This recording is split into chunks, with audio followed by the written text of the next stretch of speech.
selalu berusaha menyimpan sesuatu yang bisa membawa manfaat, baik untuk dirinya, untuk anak cucunya, maupun untuk keluarganya, untuk masa kini dan masa depannya. Kadang simpanan itu berbentuk uang, kadang berupa tanah, lain saat berbentuk pabrik, dan lain sebagainya. Sementara masa depan yang paling pasti adalah akhirat.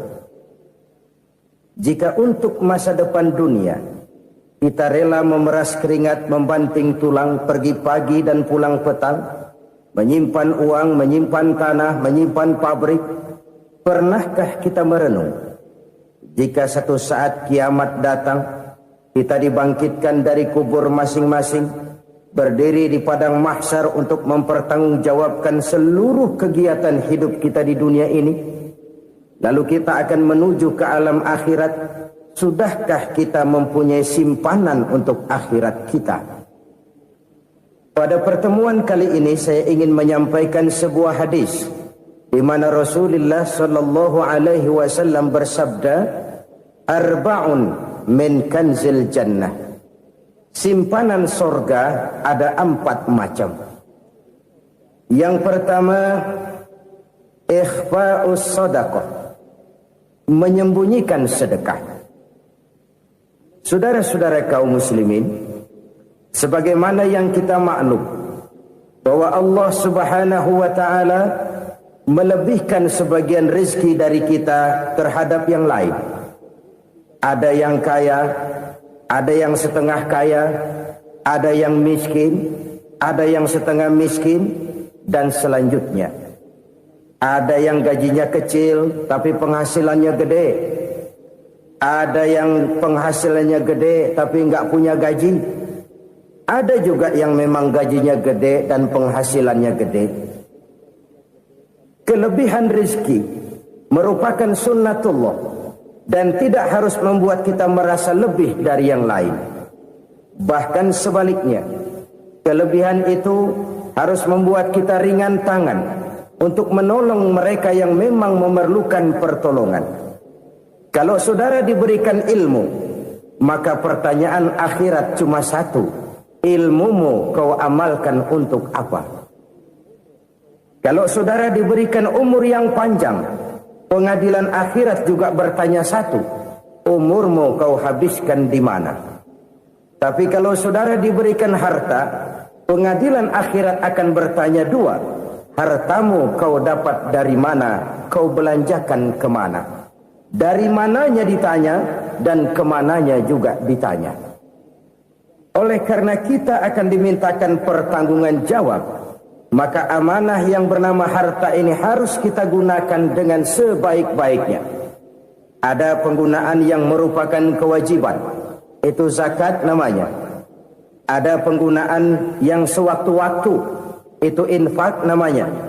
Ada yang lebih sewaktu-waktu lagi, dan itu sedekah namanya. Zakat dia terikat oleh haul dan nisab, oleh putaran batas waktu dan ukuran dari harta itu sendiri. Sedangkan infak terikat oleh situasi dan kondisi perekonomian seseorang. Sedangkan sedekah tidak terikat dengan apapun. Dalam kondisi seperti apapun kita bisa melakukan sedekah dengan yang terkecil sekalipun.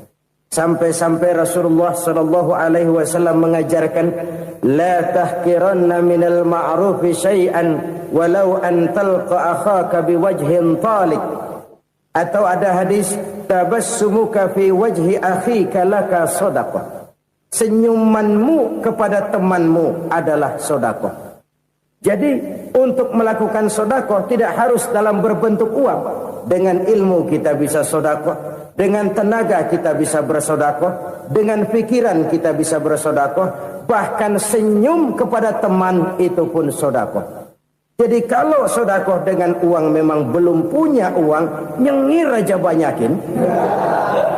Itu asal pada tempatnya, jangan lalu ketemu tiang listrik cengengesan.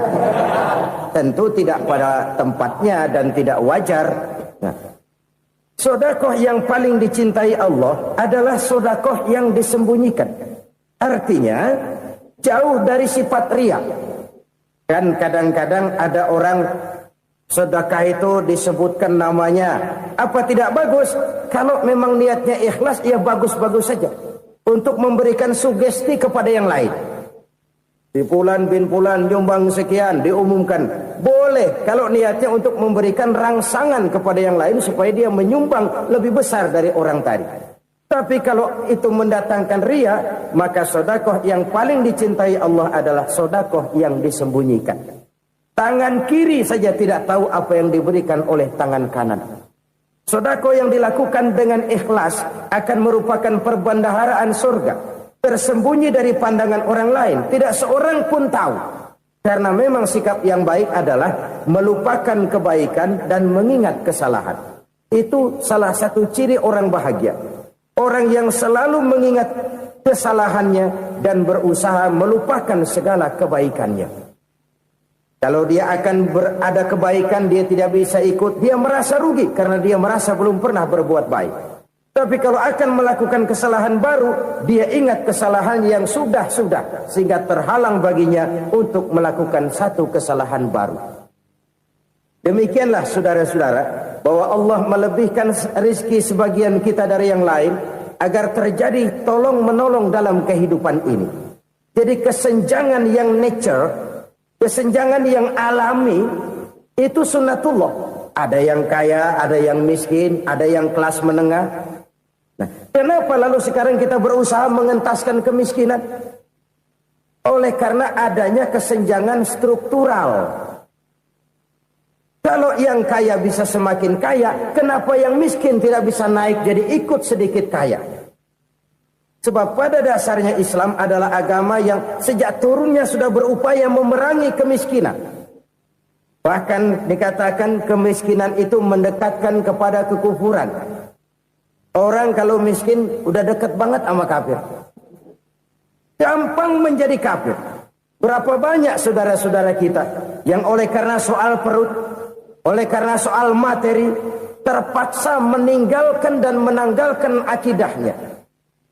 Menjual petunjuk yang diberikan Allah dengan kesenangan dunia yang cuma sebentar ini. Na'udzubillah, thumma na'udzubillah. Jadi makin kita sembunyikan satu sedekah, semakin banyak perbendaharaan kita di surga. Sedekah yang paling dicintai Allah adalah sedekah yang disembunyikan. Malahan ada seorang sufi, dia punya kebiasaan kalau pergi sholat Jumat dia bawa uang, itu uang dia taruh di bawah tikar masjid. Dia niat sedekah kepada siapa saja yang nemuin itu duit. Maksudnya apa? Supaya yang nemuin nggak tahu siapa yang punya duit. Demikian dia saking ingin menyembunyikan sedekahnya. Karena sifat riya itu bisa memakan amal kita sendiri. Riya itu termasuk menyebut-nyebut kebaikan kita. Orang yang suka nepuk dada, sedikit-sedikit ngitungnya kalau nggak gua. Tuh kalau nggak gua tuh yang belah situ, kalau nggak gua. Iya, kalau nggak lu kenapa emang? Orang yang suka menepuk jasad, tuh biasanya memang begitu, saudara-saudara. Kalau perang lagi berkecamuk, orang nggak sempat ngaku jadi pahlawan. Tapi begitu perang selesai, yang kagak kenal bedil ngaku pahlawan, mas. Itu sesuatu yang biasa. Oleh karenanya, orang-orang yang ikhlas dalam bersedekah, disembunyikannya sedekah itu, Allah cinta betul. Malahan ada hadis memberikan jaminan, inna sedaqatal mar'il muslimi tazidu fil umri wa tadfa'u mitatas su'i. Sesungguhnya sedekahnya seorang mukmin tazidu fil umri, bisa menambah umur panjang. Wa tadfa'u mitatas su'i, dan menyelamatkan manusia dari mati secara su'ul khatimah. Jadi siapa yang kepengen panjang umur, banyaklah sedekah. Yang bosan hidup, pelit terus. Sedekah menambah panjang umur dan menyelamatkan manusia dari mati secara su'ul khatimah. Pak, katanya umur itu nggak bisa ditambah, nggak bisa dikurangin. Kapan? Kalau ajal sudah datang. Wa idza jaa ajaluhum la yastakhiruna sa'atan wa la yastakdimun.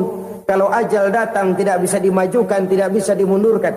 Itu kalau ajal sudah datang. Tidak bisa lagi umur ditambah dikurangi, sudah datang. Tapi kalau belum datang, itu kan haknya Allah. Mau ditambah, mau dikurangi, hak prerogatif Allah. Sebagai pencipta manusia, Allah Maha Kuasa dan Maha Mampu.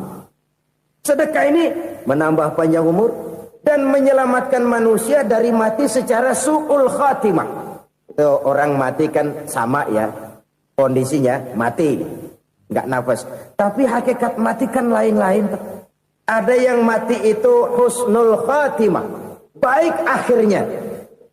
Misalnya lagi ngaji mati, lagi sholat mati, lagi sedekah mati. Ini yang dinamakan dengan husnul khatimah, baik di akhirnya. Sebaliknya ada yang su'ul khatimah, jelek di akhirnya. Ini yang jadi catatan akhir. Lagi nyekek botol, mampus. Lagi banting kartu, modar. Su'ul khatimah, jelek pada akhirnya. Sedekah menyelamatkan manusia dari mati secara su'ul khatimah. Dan kita semua kepengen mendapat husnul khatimah, jauh dari su'ul khatimah. Oleh sebab itu yang bisa menyelamatkan kita dari penyakit itu antara lain adalah sedekah yang disembunyikan. Yang dikerjakan dengan ikhlas karena Allah. Tidak karena kepengen dipuji orang, tidak karena ingin dikatakan orang pemurah, sebab orang dermawan itu orang yang memberi tanpa harus diminta. Kalau masih harus diminta, ya belum dermawan namanya, masih harus diminta. Kalau nggak diminta ya tulus, lolos, polos. Saudara-saudara kaum muslimin rahimakumullah. Harta adalah amanat dan akan kita pertanggungjawabkan. Allah melebihkan rizki sebagian kita dari yang lain agar kita saling tolong menolong, bantu membantu. Nabi janjikan siapa yang meringankan beban saudaranya muslim di dunia, Allah akan meringankan bebannya di akhirat nanti. Sebuah jaminan dari baginda Nabi. Si orang yang kita bantu barangkali tidak bisa membalas, Allah yang akan membalas lewat jalan lain yang tidak pernah kita sangka-sangka. Ada orang tanya, Pak, ini ada orang nyumbang masjid sambil marah-marah, bagaimana? Saya bilang sumbangannya aja ambil, marahnya jangan. Marahnya jangan diambil, itu urusan dia. Saudara-saudara kaum muslimin rahimakumullah. Umat Islam ini kan umat yang punya potensi besar. Kadang kita merenung, kenapa kadang-kadang pembangunan masjid kok lambat sekali? Kalau hotel hari ini peletakan pertama, bulan depan peresmian. Supermarket hari ini peletakan batu pertama, minggu depan peresmian. Tapi kalau sudah yang namanya masjid, kadang-kadang peletakan batu pertama sekaligus jadi batu terakhir. 3 tahun, 4 tahun, campur nebar jalak di jalanan, duit dijaring kayak ikan sepat. Apa tidak ada orang Islam yang kaya? Banyak.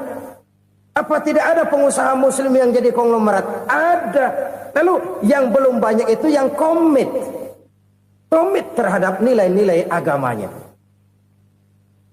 Akhirnya kita jatuh jadi umat yang lemah.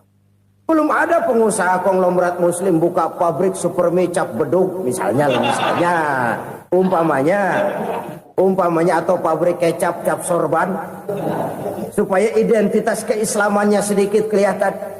Kita jatuh jadi umat yang lemah karena potensi tidak terinventarisir dengan baik. Kita ini ibarat kompor yang cuma matengin nasi orang lain.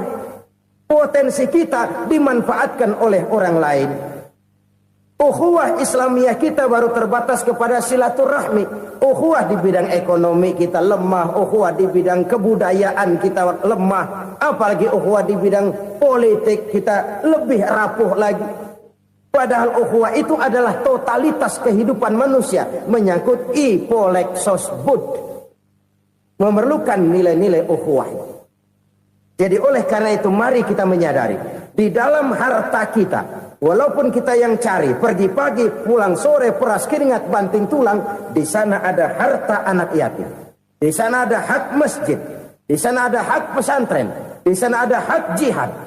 Berbahagialah seseorang apabila dia oleh Allah dijadikan keran.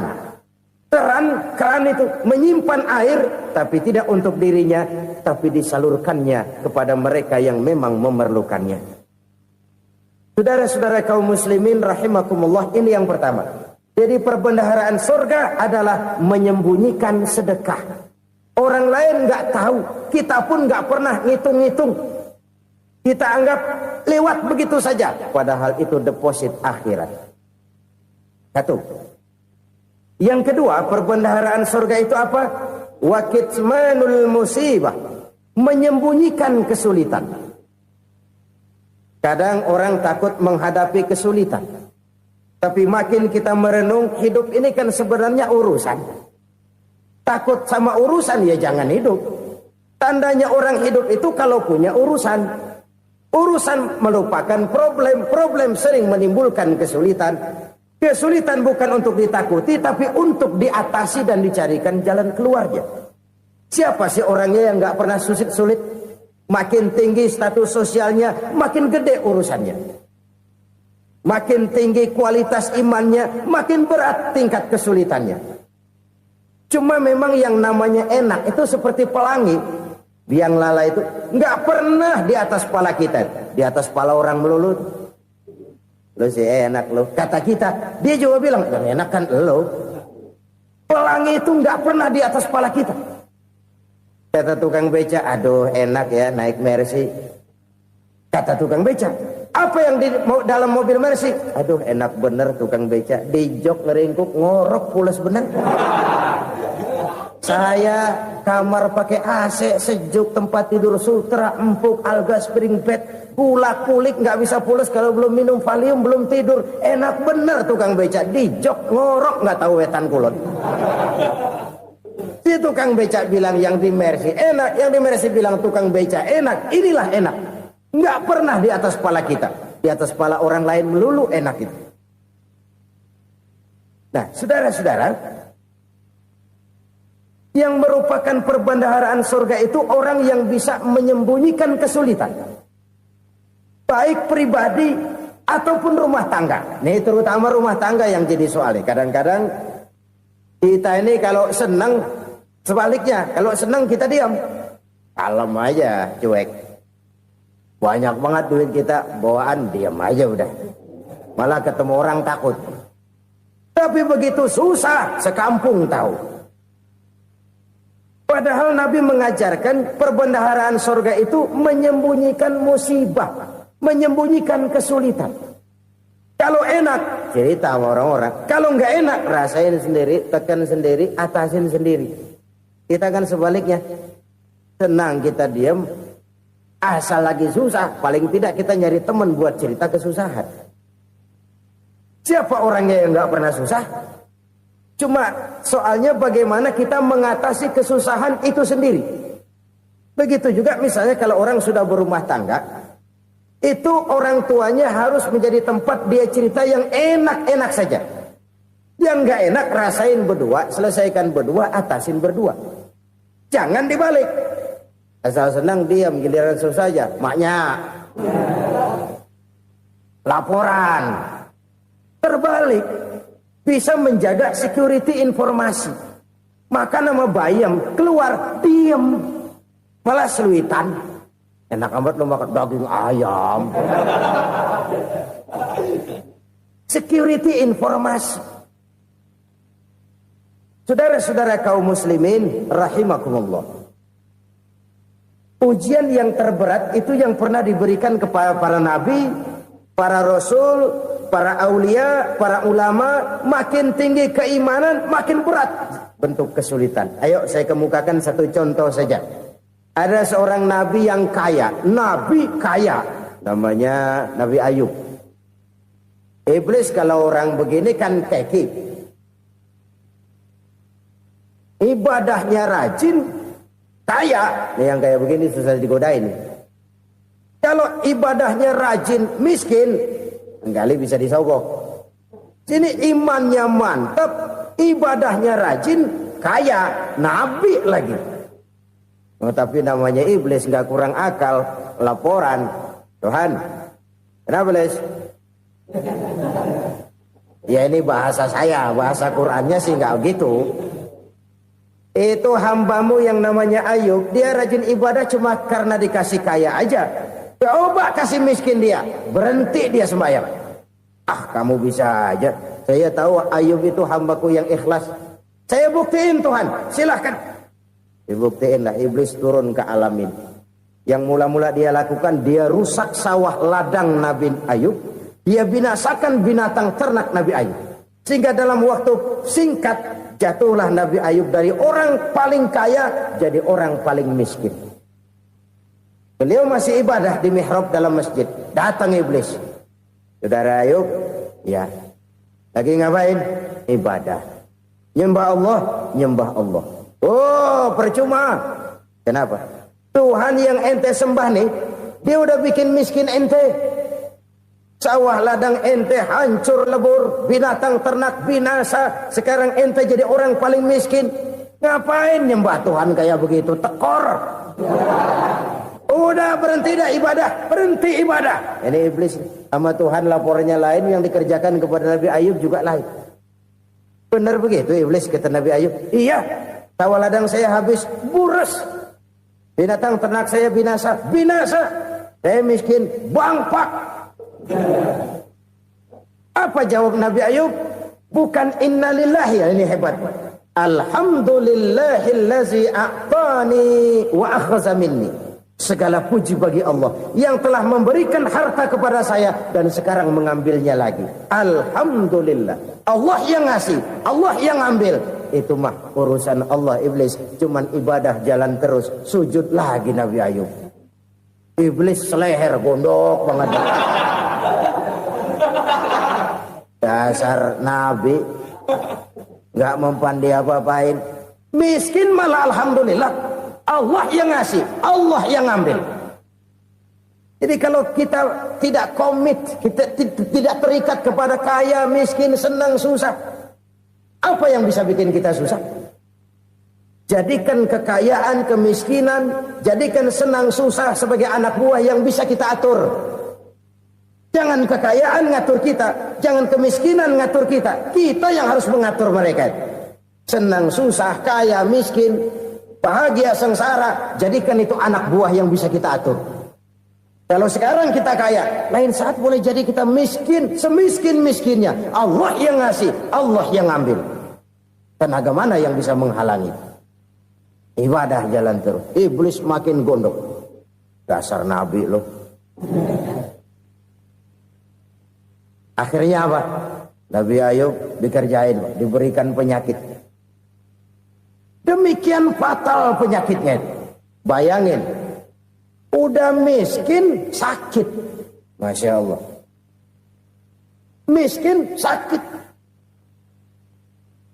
Sakitnya nggak lama, kira-kira 16 tahun. Istrinya 3, 2 mental minta ceraiin. Ngerawatin laki bengek begini. Senang belum tentu, susah udah pasti nih. Cerai aja, cerai dah. Cerai. Tinggal satu Siti Rahmah yang setia menemani beliau. Sesetia-setianya hati perempuan.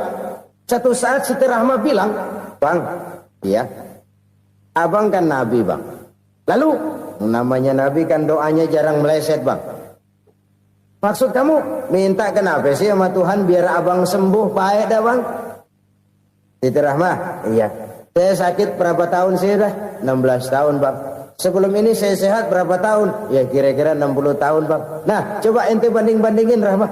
Saya dikasih sehat 60 tahun. Dikasih sakit 16 tahun. Sudah nggak sabar mau doa kepada Allah minta sembuh. Saya malu kepada Allah.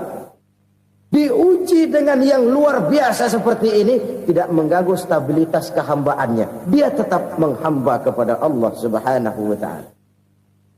Saudara-saudara kaum muslimin rahimakumullah. Kunci menghadapi kesulitan itu apa? Allah jelaskan dalam satu ayat, wa basyiris sabirin alladzina iza asabathum musibah qalu inna lillahi wa inna ilaihi raji'un. Gembirakan orang-orang yang sabar Siapa mereka itu? Yang apabila mendapat musibah mereka kembali kepada keyakinan dasar, segalanya dari Allah dan segalanya akan kembali kepada Allah. Ini konsepsi dasar dari sikap muslim dalam menghadapi berbagai kesulitan.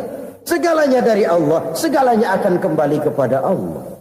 Kalau ini sudah kondisi dasarnya, maka kita akan lapang menghadapi kenyataan bagaimanapun pahitnya. Apakah itu namanya miskin, apakah itu namanya sakit, bahkan maut sekalipun. Maut sekalipun. Segalanya dari Allah, segalanya akan kembali kepada Allah. Ini sikap hidup, bukan sekedar ucapan. Kita kadang-kadang menjadikannya sebagai ucapan. Mulutnya sehingga berhenti, innalillahi wa inna ilaihi rajiun, tapi nangisnya terus gerung-gerungan. Bukan itu, ini kesadaran moral. Kalau segalanya dari Allah, segalanya kembali kepada Allah, kan sebenarnya cuma nunggu giliran. Hari ini saya nyembayangin dia, entah hari apa saya disembayangin orang. Hari ini saya antar dia ke kubur, entah hari apa orang nganterin saya ke kubur. Hari ini saya tahlilkan dia, entah nanti kapan orang tahlilkan saya. Segalanya dari Allah, segalanya akan kembali juga kepada Allah. Oleh sebab itu saudara-saudara, kesulitan bukan untuk ditakuti. Kesulitan justru untuk diatasi, dicarikan jalan keluarnya. Dan tidak ada orang yang tidak pernah mendapat kesulitan. Tidak ada. Semakin tinggi status sosial, semakin tinggi kualitas keimanan, semakin besar juga tingkat kesulitan. Hanya saja bagaimana cara kita mengatasinya. Dan Al-Quran menyatakan, inna ma'al usri yusra. Di balik kesulitan itu pasti ada kemudahan. Roda itu berputar. Karena itu Rasulullah sallallahu alaihi wasallam mengingatkan kepada kita, ta'arraf ilallahi fir rakha ya'rifka fis syiddah. Ingatlah kepada Allah di waktu kamu senang, supaya Allah ingat kepada kamu di waktu kamu susah. Kalau waktu senang kita ingat kepada Allah, kita susah, Allah tidak akan meninggalkan kita. Tapi kalau waktu senang kita jauh dari Allah, sujud tidak sempat, dengan masjid jauh, ketika senang kita lupakan Allah. Nanti begitu kita susah, Allah lupakan kita. Dan itu menyakitkan.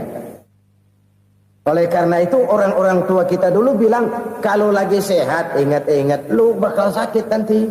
Kalau lagi kaya ingat-ingat satu saat kita bakal jatuh miskin.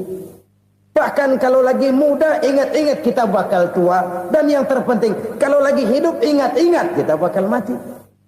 Saudara-saudara kaum muslimin rahimakumullah. Jadi yang kedua yang merupakan perbendaharaan surga, menyembunyikan musibah.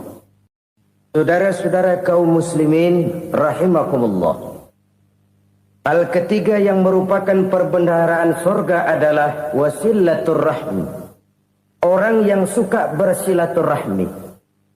Sebagaimana yang kita maklum bahwa manusia adalah makhluk yang disebut zon politika.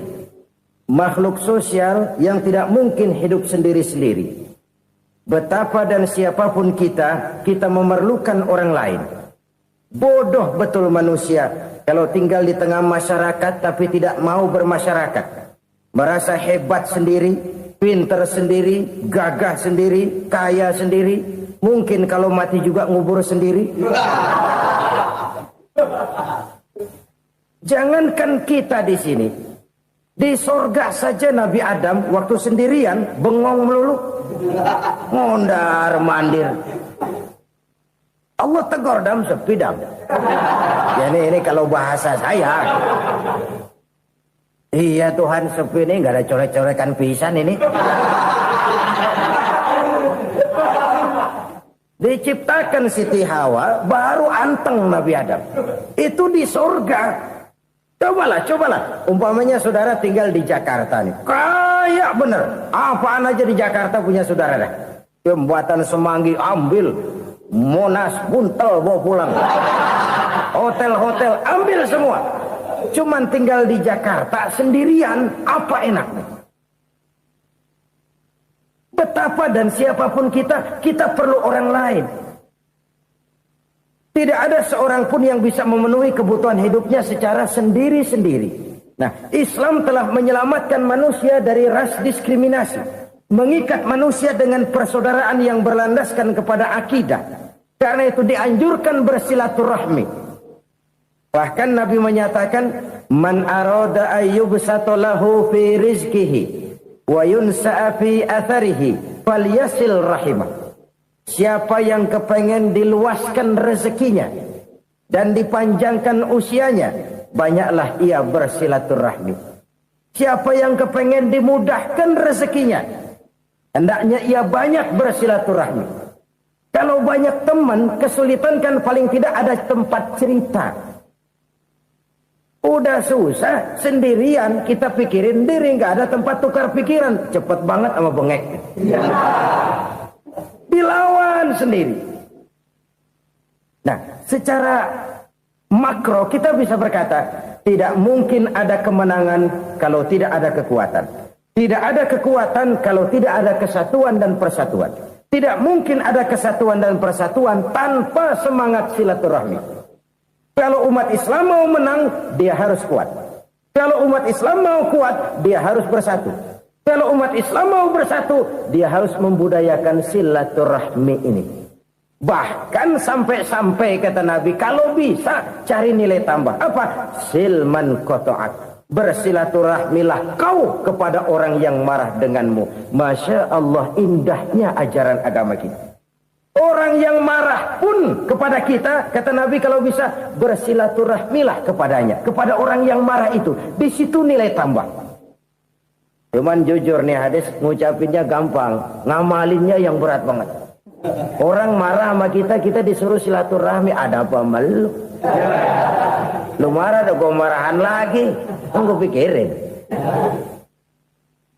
Saudara-saudara kaum muslimin rahimakumullah. Tapi ini yang diajarkan, bahkan ini yang dicontohkan oleh baginda Rasul. Bagaimana begitu mudah, misalnya satu saat Abu Jahal ini ngatur strategi bagaimana bikin Muhammad celaka. Dia gali lubang di depan tempat tidurnya. Dia tutupin daun korma. Terus dia panggil seseorang, ke sini. Kasih tahu Muhammad, pamannya sakit keras, minta ditengokin. Berangkat orang ini ke sana. Muhammad, labbaik. Pamanmu sakit keras, dia minta ditengokin. Baik, saya akan datang menjenguk beliau. Berangkatlah Nabi ke rumah Abu Jahal tanpa prasangka apapun. Abu Jahal udah pasang setil, selimut 3 rangkap setengah dipakai, persis kayak orang meriang. Tapi sembari ngintip dari balik selimut, begitu Muhammad buka pintu, nah masuk perangkap nih. Muhammad jalan menuju tempat pembaringan. Makin lama makin dekat, makin lama makin dekat, makin dekat ke lubang yang dipasang oleh Abu Jahal itu.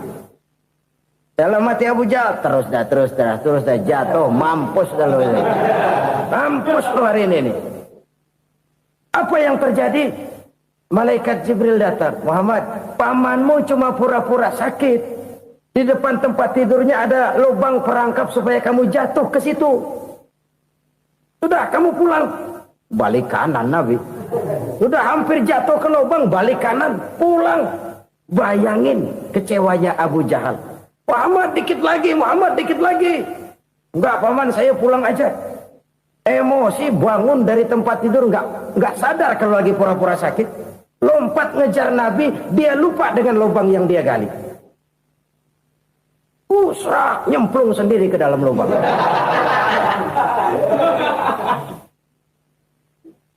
Nabi terus berlalu.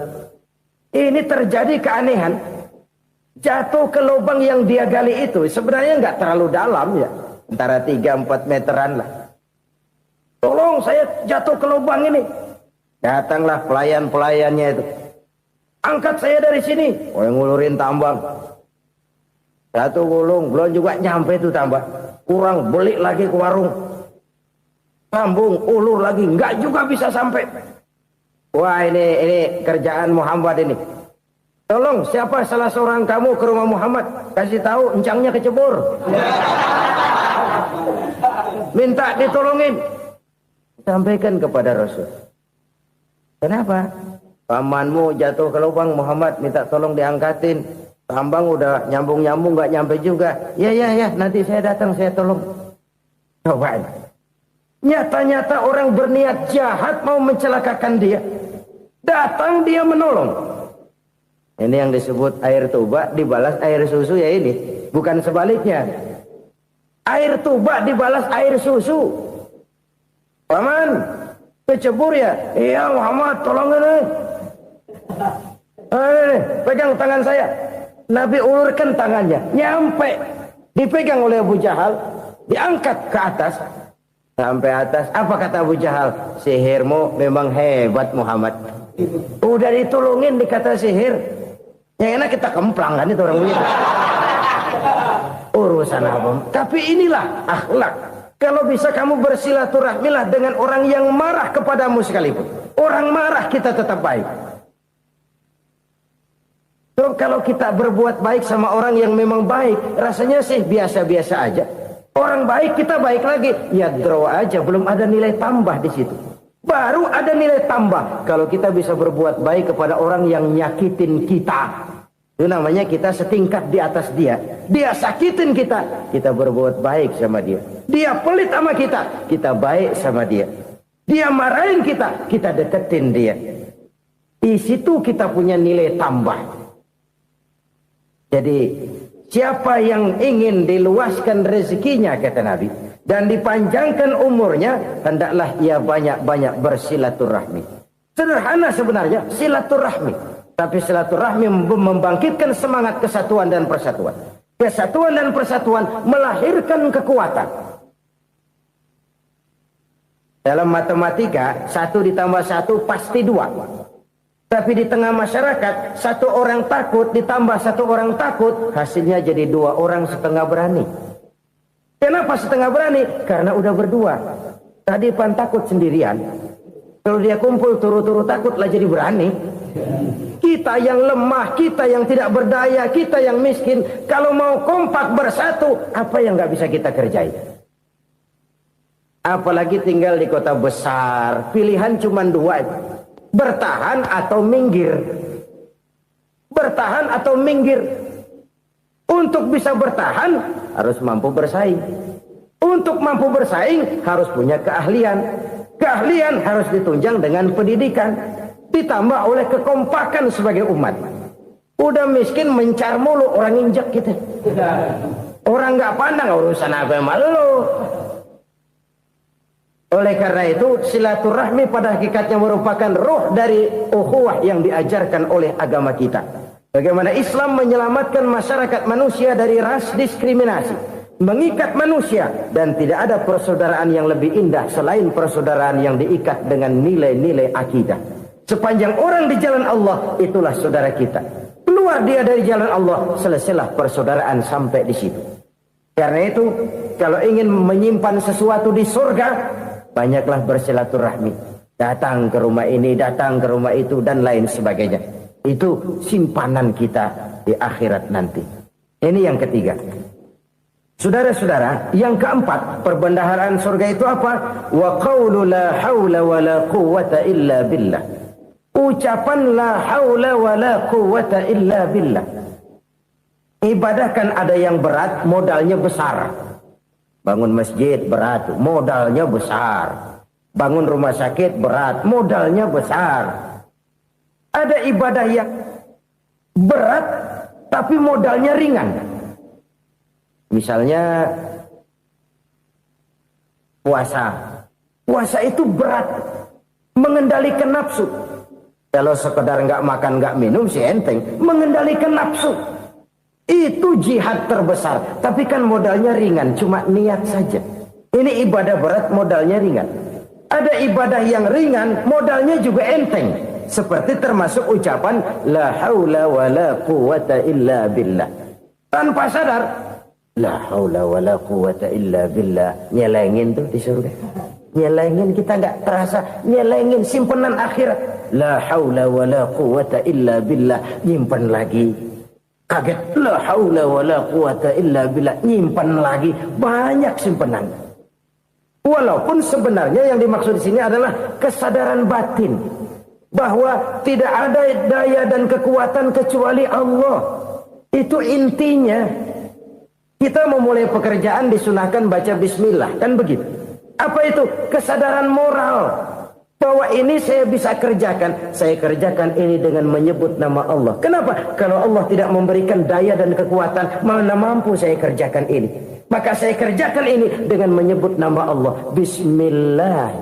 Kesadaran moral.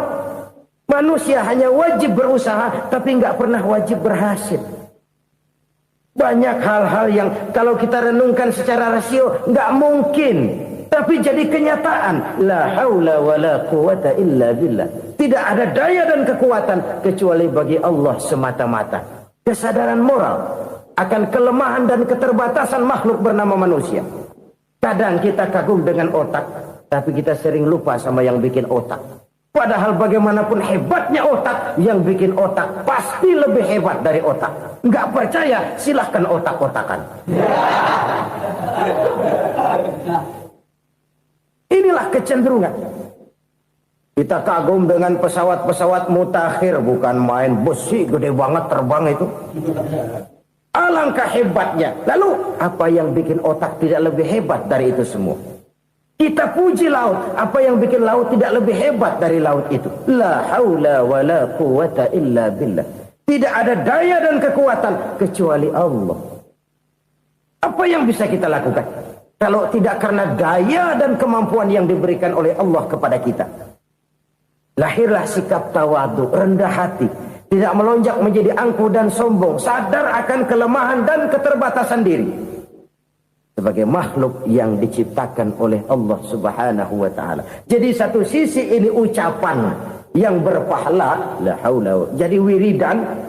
Pada sisi lain ini kesadaran moral. Sikap mental, kesadaran batin, bahwa yang punya daya dan kekuatan itu cuma Allah. Kita nggak pantas untuk sombong, sebab sombong itu pakaiannya Allah. Kita nggak sedang pakai pakaian Allah, kegedean. Dan makin kita renungi, makin terbentur. Apa sih yang bisa kita sombongin? Kita mau sombong apa? Kayak pintar, itu kan semua relatif. Di atas langit masih ada langit lagi. Jadi oleh karenanya, marilah kita menyadari. Manusia hanya wajib berusaha, tapi tidak pernah wajib berhasil. Yang berusaha saja tidak wajib berhasil, apalagi yang tidak berusaha. Islam bukan agama orang pemalas yang selesai sholat lalu endelohom, nggelenggem ayem-ayem. Tapi Islam bukan agama orang sombong yang setelah berusaha lalu tidak memerlukan Allah. Kita bisa saja bikin proyeksi, tahun sekian kita bakal panen besar menurut perhitungan otak. Tapi ada kejadian lain. Apa? Tikus ngambek. Habis itu dimakanin tikus, panen gagal. Proyeksi rasional gagal oleh tikus-tikus yang ngambek itu. Bisa saja terjadi. Tahun depan kita panen besar. Urung. Kenapa? Musim panas panjang. Dan sekarang ini koran-koran bikin berita musim mengalami penyelewengan.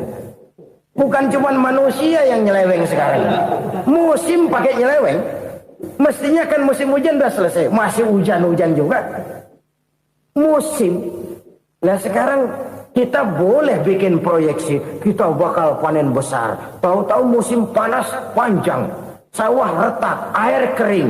Cari teknokrat yang paling botak, suruh pendekin tuh musim panas. La haula wa la quwata illa billah. Inilah kesadaran moral. Saudara, saya teringat satu saat ada seorang konglomerat. Umurnya ya kira-kira 70-an. Suatu saat dia ditanya oleh wartawan, Pak, umur Bapak berapa sih? Ya paling 10 tahun. 10 tahun? 10 tahun? Anak Bapak berapa orang? Satu saja? Satu. Harta Bapak berapa? Ya paling-paling bangsa 7 juta kali. 7 juta? Iya. Pak, kenapa Bapak bohongi saya? Bapak punya buku biografi. Koran-koran, majalah-majalah banyak memuat cerita riwayat hidup Bapak. Saya tahu umur Bapak 70. Kenapa bilang cuma 7 tahun? Saya tahu anak Bapak 8. Kenapa cuma bilang 1? Saya tahu harta bapak miliaran, mungkin triliunan, pabrik di mana-mana, bank di mana-mana. Kenapa bilang uang bapak cuma 7 juta? Nah, kata si konglomerat tadi, kamu benar nak, kamu benar. Umur saya kalau jumlahnya memang 70 nak. Cuman ingat-ingat saya, baru 7 tahun terakhir ini saya sujud. Baru 7 tahun terakhir ini saya berusaha dekat dengan Allah. Saya laksanakan perintahnya, saya jauhi larangannya. 7 tahun inilah rasanya yang ada nilainya di hadapan Allah. Yang 63 tahun matong, kelabu, kelem umur gue. Habis untuk maksiat, untuk munkarat. Maka ketika ditanya tadi, umur saya 7 tahun itu. Oh begitu Pak. Oh iya. Lalu anak Pak. Anak bapak kan 8. Kenapa bilang cuma 1? Nah, kalau jumlah hitungannya memang anak saya 8. Tapi dari 8 orang ini rasanya cuma 1 nih. Yang bakal jadi buah hati, belahan jantung. Pelanjut cerita, penerus sejarah. Bakal jadi anak soleh yang akan mendoakan saya. Cuma 1 rasanya anak saya ini yang bakal jadi buah hati saya. Besar-besaran saya. Yang akan mendoakan di kubur saya. Yang akan mendoakan di akhirat saya. Yang 7 orang mana, Masya Allah, yang atu tenggeng, yang atu nyekek botol ngolo, yang atu nggak karu-karuan. Makanya saya bilang 1 anak saya yang akan bisa mendoakan saya. Oh begitu Pak. Iya. Nah harta Pak, harta bapak kan triliunan, pabrik bapak di mana-mana, uang bapak hampir di tiap bank-bank besar. Kenapa bilang cuma 7 juta? Betul kau nak. Harta saya kalau jumlahnya memang miliaran, triliunan mungkin. Tapi yang saya ingat baru 7 juta tuh yang saya belanjakan di jalan Allah. Saya nyumbang masjid, saya santuni yatim piatu, saya bantu pembangunan pesantren, saya bantu pembangunan rumah sakit Islam. Itu yang akan saya bawa pulang ke akhirat, yang 7 juta itu. Yang triliunan itu nanti akan diperebutkan oleh anak-anak saya sebagai waris saya. Jadi harta saya 7 juta itu yang bakal nemenin saya di akhirat. Yang akan saya bawa pulang jadi teman saya. Saudara-saudara kaum muslimin, jangan-jangan orang tua itu adalah kita-kita ini. Jangan-jangan kita-kita ini adalah orang tua itu. Jangan-jangan itu potret dari diri kita masing-masing. Dari sekian umur yang diberikan Allah, berapa tahun yang ada nilainya di hadapan Allah? Dari sekian anak-anak yang merupakan amanah, berapa yang akan mendoakan kita sebagai orang tuanya menjadi anak soleh? Dari sekian banyak harta yang diberikan Allah, berapa yang akan kita bawa pulang menghadapnya nanti, yang kita belanjakan di jalan Allah? Ini sebuah potret kehidupan. Karena itu kita kembali kepada la haula wa la quwwata illa billah. Kita wajib berusaha, kita wajib berikhtiar. Selebihnya, segala daya dan kekuatan hanya milik Allah saja semata-mata. Satu kesadaran batin dari setiap pribadi muslim. Setelah ia berusaha dan berikhtiar, ia menyerahkannya kepada Allah Subhanahu wa ta'ala. Jadi, satu sisi ini merupakan wiridan ucapan yang mengandung pahala. Pada sisi lain, ini merupakan sikap batin dari seorang muslim di dalam ia menghadapi realitas kehidupan ini. Saudara-saudara kaum muslimin, rahimakumullah. Kalau ini kita jadikan satu basis kehidupan, maka ini akan menyelamatkan manusia dari kemungkinan tergelincir menjadi orang yang lupa diri dan lupa darat. Sebab itu Imamul Ghazali berpesan, jadidis safinah fa innal bahra amiq wa khuziz zad fa inna safara ba'id wa khaffifil hamla fa innal hamla sadid. Perbarui selalu kapalmu karena lautan sangat dalam. Bawa bekal yang banyak karena perjalanan ini sangat jauh. Ringankan beban karena kebanyakan beban akan menyakitkan. Alangkah indah kalimat ini, alangkah dalam makna yang terkandung di sana. Perbarui selalu kapalmu karena lautan sangat dalam. Apa artinya ini? Jaga mentalmu baik-baik. Pelihara imanmu baik-baik karena hidup penuh cobaan seperti lautan. Kita kalau berlayar di lautan kan kadang-kadang tenang, angin bertiup sepoi-sepoi basah. Jika malam datang bintang gemintang bertabur menghias cakrawala. Rembulan memantulkan sinarnya dengan indah. Dalam keadaan begitu berlayar enak. Tapi lain saat ombak menggunung, halilintar menyambar, angin topan bertiup. Berapa banyak sudah saudara-saudara kita yang tenggelam di lautan dunia tanpa sadar bahwa dia belum sampai kepada pantai yang akan dituju. Berapa banyak sudah saudara-saudara kita yang tenggelam di lautan dunia ini tanpa sempat bangkit lagi. Dia menyangka sudah sampai kepada tujuannya. Hati-hati kapal jangan sampai bocor karena lautan sangat dalam. Iman ini jaga baik-baik karena hidup penuh dengan ujian. Wa khuzizat fa inna safara ba'id. Bawa bekal yang banyak karena perjalanan sangat jauh. Saudara mau ke Bandung, bawa duit. Saudara mau ke Surabaya, banyakan lagi duitnya. Saudara mau ke Mekah, gepokan, iketan tuh duit nggak lembaran lagi. Makin jauh perjalanan, makin banyak bekal yang harus kita bawa. Kalau saudara dari Jakarta mau ke Surabaya, kagak bawa duit berangkat juga, itu sih bukan berani namanya, nekat. Sampai Surabaya belum tentu, sengsara di jalan udah pasti. Kenapa? Nggak bawa bekal berangkat. Sama juga kita nih, misalnya belum sempat sembahyang, mati. Waduh, berani banget orang. Belum punya bekal, mati. Sengsara di jalan. Atau bekal tidak cukup. Dari Jakarta saudara mau ke Surabaya, bawa duit 500 perak. Paling jauh Cikampek nyampenya itu. Paling jauh itu. Antara jauhnya perjalanan dengan bekal yang saudara bawa tidak seimbang. Hidup ini perjalanan panjang. A walking tour. Dimulai dari alam arwah. Sebelum jasad diciptakan, roh diciptakan lebih dulu. Dari situ pindah ke alam rahim. Dari alam rahim pindah ke alam dunia. Dari alam dunia pindah ke alam barzah. Baru menuju akhirat. Satu perjalanan panjang. Kalau bekal tidak bawa, sengsara di jalan. Bawa bekal yang banyak karena perjalanan ini sangat jauh. Wa khaffifil hamla, ringankan beban karena beban itu cuma akan menyulitkan. Kalau bekal itu sih keperluan, tapi beban nggak kita perluin, cuma ngeberat-ngeberatin. Apa ini beban? Dosa, kecurangan, kebatilan, kezoliman, ketidakadilan, kesewenang-wenangan. Itu akan jadi beban kita di akhirat. Alangkah celakanya, perjalanan panjang, bekal tidak bawa, beban kelewat banyak, alamat sengsara di jalan. Pahala tidak ada, dosa berlipat ganda. Na'udzubillah, summa na'udzubillah. Kalau kita rangkum nasihat Al-Ghazali dengan kisah si konglomerat tadi, kita akan mengambil kesimpulan. Pertama, bekal terbaik dalam menghadapi gejolak kehidupan ini tidak lain adalah iman. Yang kedua, pahala dan dosa. Dua hal kontroversial.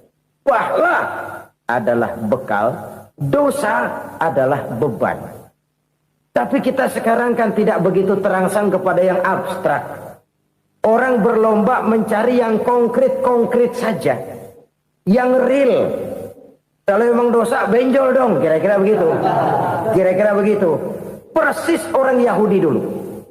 Orang Yahudi itu kan pernah minta kepada Nabi Musa. Ya Musa, lan nu'mina laka hatta narallaha jahrah. Musa, kami nggak bakal mau beriman kepada Allah kalau belum kami lihat Allah ada nongkrong di depan kami. Kalau memang Tuhan ada, taruh dong di depan kami. Mau yang konkret-konkret saja. Kalau memang dosa, benjol dong.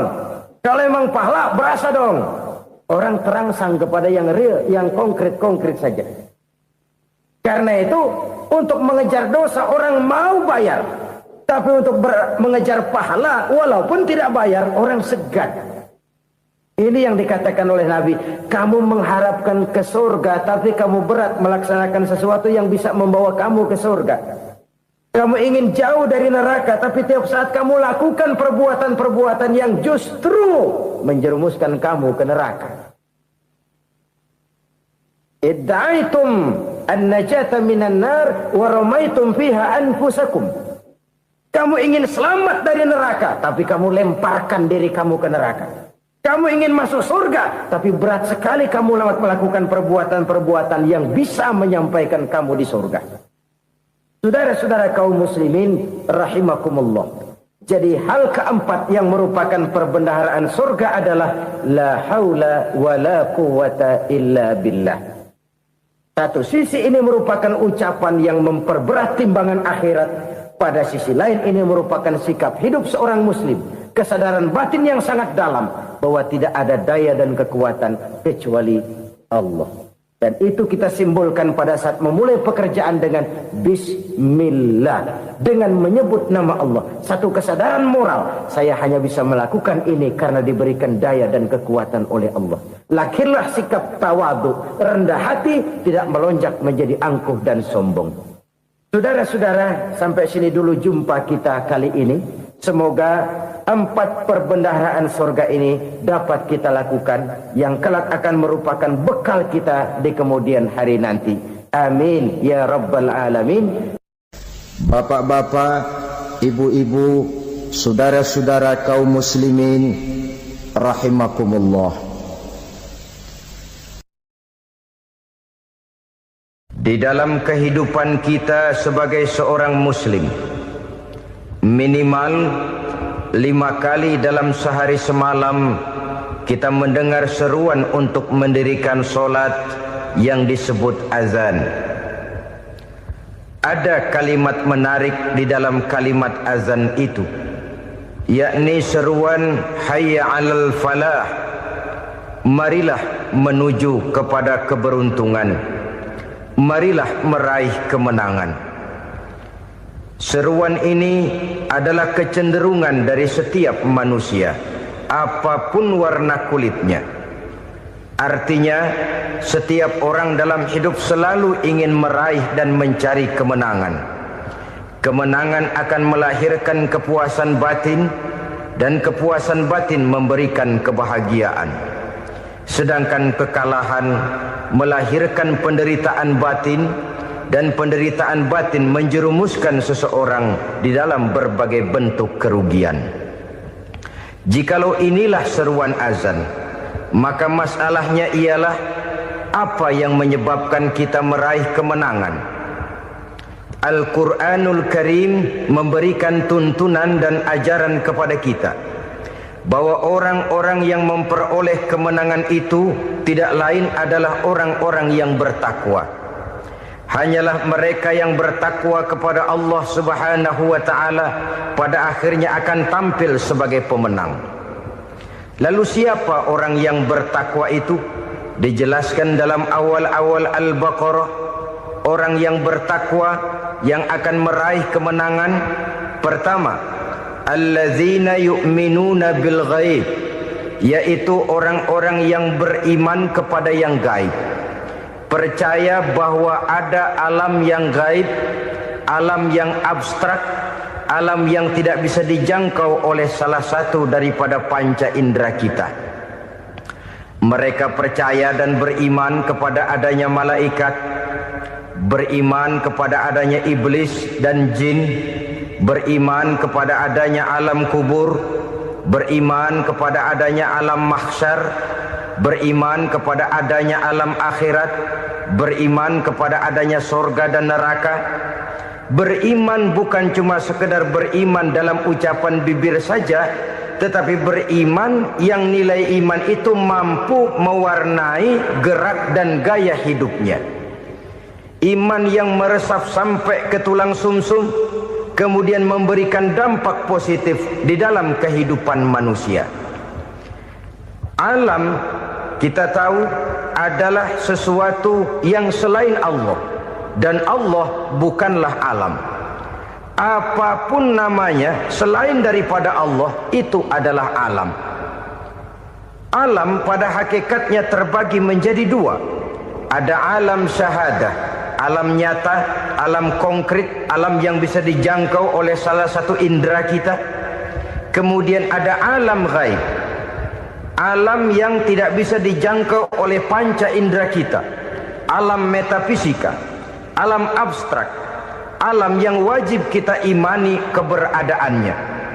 Kita percaya bahwa malaikat itu ada, Kita percaya kepada jin, bahwa jin itu ada. Kita percaya kepada adanya iblis dan setan. Bukan percaya kepada iblis dan setannya, percaya bahwa iblis dan setan itu ada. Itu termasuk salah satu daripada sifat orang yang bertakwa kepada Allah. Saudara-saudara kaum muslimin rahimakumullah, kecenderungan pembangunan yang lebih bersifat materialistis biasanya menggeser aspek kehidupan rohani. Orang berpikir empiri, dan dalam pola pikir yang demikian maka alam gaib tidak lagi mendapat perhatian. Aspek kehidupan yang bersifat rohaniah malah mulai ditinggalkan. Akibatnya terjadilah kepincangan di dalam kehidupan kita. Pernah ada satu pengalaman pribadi dalam perjalanan kembali ke tanah air. Dalam pesawat di sebelah kanan saya duduklah seorang Jerman namanya Heiner Simonsen. Iseng saya ajak kenalan, saya ajak ngobrol, saya tanya dia. Saya bilang, Mas Heiner ini, kalau pesawat yang kita tumpangi ini jatuh ke bawah, kira-kira apa yang bakal terjadi, Mas? Dia bilang, kita semua akan mati. Begitu? Iya. Oke. Apa itu mati? Tanya saya. Dia bilang, untuk tahu apa itu mati, kita harus tahu lebih dahulu apa itu hidup. Saya pikir nih bule bisa ngomong juga. Baiklah kata saya. Apa hidup menurut Anda itu? Oh, hidup itu dia bilang, kalau seluruh anggota badan kita bekerja secara normal, paru-paru memompa darah secara normal, jantung berdetak secara normal, sel-sel tubuh bekerja secara fit, dan organisme tubuh hanya mau bekerja secara normal, dia bilang, kalau kita memberi makan yang cukup, menu yang teratur, dan gizi yang lengkap. Saya bilang, kesimpulannya apa, Ner? Dia jawab, hidup adalah dari tangan ke mulut. Life is from the hand to the mouth, kata dia. Hidup adalah dari tangan ke mulut. Jadi masalah hidup tidak lebih daripada masalah isi perut. Orang pergi pagi, pulang sore, peras keringat, banting tulang, perut yang dibelain.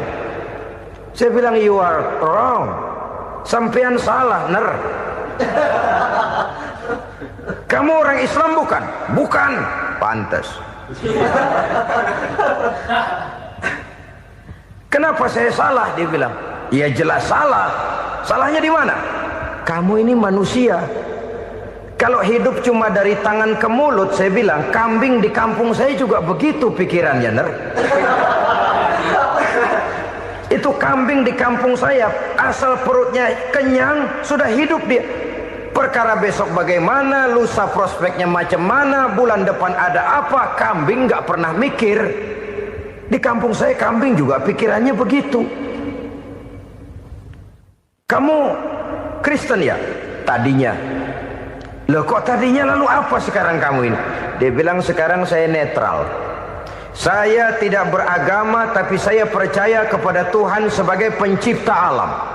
Saya ingat benar dia bilang, I haven't any religious, but I believe to God as the creator of the world. Kenapa bisa netral begitu, Ner? Habis saya bingung katanya. Islam bilang Islam baik, Kristen bilang Kristen baik, Hindu Buddha bilang Hindu Buddha baik, semua agama baik. Saya netral sekalian, nggak beragama. Yang penting saya percaya kepada Tuhan. Saya bilang, Ner, kamu ini kayak orang mau beli celana. Lalu bingung. Yang satu bilang Levi's bagus, yang satu bilang Blue Jean hebat, yang satu bilang Wool England hebat. Celana ini hebat, celana itu bagus, celana ini hebat. Semua celana bagus, kamu bingung. Akhirnya netral, tidak pakai celana. Itu juga salah. Saya pikir-pikir, kemudian saya melihat bahwa dua pola berpikir Heiner ini nampaknya sudah mulai menggejala di lingkungan masyarakat bangsa kita. Disadari atau tidak, secara jujur kita harus berkata, dua pola pemikiran Heiner ini mulai berkembang di tengah masyarakat bangsa kita. Pertama, pola pikir materialisme. Hidup adalah dari tangan ke mulut. Masalah hidup tidak lebih masalah isi perut. Itu yang perlu dibela, dan disitulah arti kehidupan. Pergi pagi, pulang sore, peras keringat, banting tulang untuk mempertahankan perut. Kalau sudah kemari cara orang berpikir, maka buat apa percaya kepada yang gaib? Untuk apa sholat? Untuk apa puasa? Untuk apa zakat? Untuk apa menghadiri majelis taklim? Tanpa kepercayaan kepada yang gaib, hidup berjalan menurut alur empiris dan materialis. Kalau sudah ke sana cara orang berpikir, biasanya orang lalu cenderung menghalalkan segala cara. Hanyalah orang yang percaya bahwa akhirat ada. Hanyalah orang yang percaya bahwa alam kubur itu ada. Hanyalah orang yang percaya bahwa malaikat itu ada, hidupnya akan lebih terarah dan terkendali. Karena kepercayaan kepada yang gaib, yang merupakan fase daripada kehidupan setelah hidup yang sekarang ini, mewarnai gerak pribadi seseorang di dalam dia melakukan kegiatan hidupnya. Pola berpikir materialisme, disadari atau tidak, mulai menggejala di lingkungan masyarakat bangsa kita. Hidup tidak lebih dari urusan tangan ke mulut, mulut ke tangan, tangan ke mulut. Asal perut sudah kenyang, hiduplah sudah. Perkara bagaimana prospek hari yang akan datang, bagaimana akhirat, tidak jadi persoalan. Ini yang oleh Nabi diperingatkan, ad-dunya sijnul mu'min wa jannatul kafir. Dunia adalah penjara bagi orang beriman dan surga bagi orang kafir. Dulu di zaman Belanda hadis ini pernah disalah tafsirkan, disalah artikan, digunakan sebagai senjata untuk mengkebiri dan membuat impoten umat Islam. Sudahlah umat Islam gak usah macam-macam, kata Belanda. Dunia ini kan penjara buat orang Islam, surga buat orang kafir. Di penjara jangan bertingkah.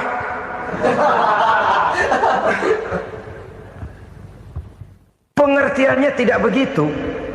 Dunia adalah penjara bagi orang mukmin. Artinya dalam kehidupan dunia seorang mukmin tidak bebas memperturutkan hawa nafsunya.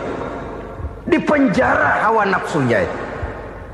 Sebaliknya, surga bagi orang-orang kafir. Buat orang kafir, surgalah dunia ini. Mereka bebas memperturutkan hawa nafsunya. Dilarang tidak terlarang, dicegah pun tidak tercegah. Mereka hidup menurut alur bisikan nafsu mereka sendiri. Kemudian bila ajal datang, maut merenggut nyawa, selesailah surganya sampai di situ. Maka bagi orang-orang yang tidak percaya kepada adanya akhirat, kepada adanya alam gaib, surganya sebatas umurnya. Sekali lagi, surganya sebatas umurnya. Bila umur selesai, ajal pun datang merenggut nyawa, selesailah sudah surganya sampai di situ. Alangkah pendeknya perjalanan orang-orang yang tidak percaya kepada alam gaib ini. Bagi kita mukmin, jikalau kita mampu memenjarakan hawa nafsu, kita bisa bahagia di dunia ini. Dan Islam memang tidak menyuruh kita sengsara di dunia. Raih dunia, kejar dunia, gapai dunia sebagai alat untuk mencapai kebahagiaan di akhirat nanti. Hidup adalah satu perjalanan panjang yang terbentang sejak kita terlahir dari alam rahim sampai kepada alam akhirat nanti. Andai kata kita gagal meraih kebahagiaan di dunia, toh kita masih punya akhirat. Tapi jangan jadi dalil yang melemahkan semangat. Biarin dah kita di dunia kebelangsak, yang penting akhirat. Akhirnya dunia benar-benar kebelangsak. Bagaimana dunia ini bisa kita raih, dan bagaimana meraih dunia untuk menunjang kepentingan akhirat nanti. Yang kedua, dari pikiran Heiner yang saya lihat menggejala di lingkungan masyarakat bangsa kita, timbulnya manusia-manusia netral. Seolah-olah Tuhan yes, agama no. Sama Tuhan percaya, agama ogah. Tuhan ngangguk, giliran agama godeng. Padahal hampir dalam setiap ayat dalam Quran, kata-kata amanu biasanya bergandeng dengan wa amilus shalihat. iman dan amal soleh. Ini sebagai isyarat Tuhan dan agama jangan pernah dipisah-pisah. Apabila kita bertuhan, maka kita harus beragama. Apabila kita beragama, maka agama itu harus bersumberkan dari Tuhan yang kita imani itu. Tidak mungkin kita pisah, Tuhan yes, agama no. Sama Tuhan percaya tapi agama bikin sendiri. Sembayangnya cukup bengong 2 jam madep ngulon.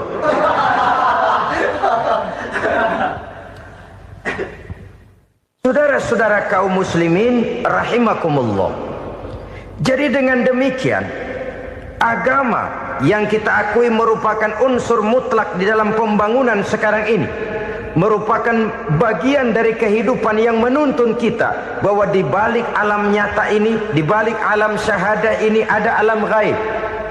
Dan mudabbir, murabbi, yang mengatur, yang menguasai, yang memelihara baik dia alam nyata, baik dia alam gaib, tidak lain adalah Allah Subhanahu wa ta'ala. Di sana ada satu super power, satu maha kekuatan yang kita perlu bersandar kepadanya. Sebagai makhluk nyata yang hidup di alam nyata, berbuatlah secara nyata sebagaimana harusnya kita berbuat. Karena Islam jelas bukan agamanya orang pemalas. Islam jelas bukan agamanya orang yang mengajarkan setelah selesai sholat boleh duduk, nggelenggem ayam-ayam, ndelohom, menghitung bintang di langit sambil menunggu keajaiban. Tidak. Islam adalah agama yang mengajarkan apabila sholat sudah selesai kamu kerjakan, bertebaranlah di permukaan bumi, cari karunia Tuhanmu. Jangan hidup berpangku tangan menunggu keajaiban. Karena hidup bukan undian. Jangan berharap untung besar tanpa mau peras keringat. Tapi di sebalik itu toh kita juga harus yakin bahwa di sisi usaha nyata yang kita lakukan ada satu super power, satu maha kekuatan gaib yang menentukan berhasil dan tidaknya usaha kita. Kepercayaan kepada hal semacam inilah yang mendorong kita untuk mempunyai sandaran vertikal, agar jikalau usaha ini berhasil kita tidak lupa diri dan lupa daratan. Jikalau usaha ini gagal kita tidak putus asa dan buruk sangka, tidak cupik pandangan dan sempit hati, tapi mampu melihat persoalan dengan kacamata putih sambil husnuzon kepada Allah Subhanahu wa ta'ala. Kita percaya malaikat itu ada. Ada yang namanya raqib dan atid, mengawasi gerak hidup kita sampai kepada gerak hati kita. Ini memberikan sugesti agar kita berhati-hati. Tidak sejengkal tanah pun kita bisa berlindung dari pengawasan raqib dan atid. Ada munkar nakir yang akan menyoal kita di alam kubur. Ada malaikat Malik, penjaga neraka. Ada malaikat Ridwan yang menjaga surga. Kita percaya kepada adanya jin. Kita percaya kepada adanya setan, iblis. Percaya kepada adanya, bukan mempercayai si setan, si iblis lalu menjadikannya sebagai teman. Tidak. Percaya bahwa mereka itu ada dan merupakan makhluk Allah yang gaib yang diciptakan Allah Azza wa Jalla. Kepercayaan kepada alam gaib memberikan motivasi terhadap gerak lahir manusia, sehingga dengan motivasi kepercayaan kepada yang gaib, gerak lahir jadi lebih terarah, jadi lebih terpelihara. Pernah seseorang bertanya, "Pak, apakah adanya akhirat bisa dibuktikan secara ilmiah?" Saya bilang tidak bisa, tidak bisa. Kenapa? Karena yang berangkat nggak pernah pulang kemari lagi. Kalau dia pulang kemari bisa kita tanya bagaimana enak di sono.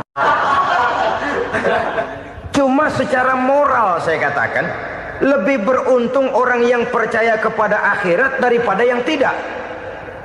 Sekarang saudara percaya akhirat ada, lalu saudara baik-baik di dunia, sholat, puasa, zakat, menolong orang lain, menebarkan kebajikan. Saudara mati, andai kata akhirat tidak ada, toh dalam hidup saudara sudah berbuat baik. Paling tidak nama saudara akan dikenang sebagai orang baik. Sebaliknya, saudara percaya, kata saya, bahwa akhirat tidak ada, lalu hidup semau-maunya, tenggelam dalam maksiat dan munkarat, menentang Allah, tidak mau ruku dan sujud. Lalu saudara mati, kemudian akhirat ada, ayo mau apa? Bekal tidak punya.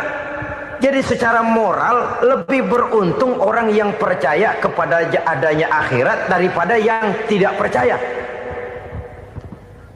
Dan itu alam gaib yang tidak bisa dibuktikan secara eksat. Jangankan untuk membuktikan seperti itu, dalam kehidupan sehari-hari saja yang kita rasakan tidak selalu berbentuk toh. Angin, bagaimana sih bentuknya angin? Kita tidak tahu. Merah, buktinya kalau dikerok merah. Yang merah itu kulit, yang kulit kita bukan anginnya. Sakit, rasa sakit itu ada, tapi bagaimana bentuk sakit? Kita nggak pernah tahu. Kalau kita makan cabai pedas, bagaimana bentuk pedas itu tidak ada, tapi rasa ada. Bentuk pedas hijau, cabainya bukan pedasnya. Tidak semua yang kita rasakan bisa kita gambarkan dalam bentuk yang konkret. Oleh karena itu, sekali lagi bahwa kepercayaan kepada alam yang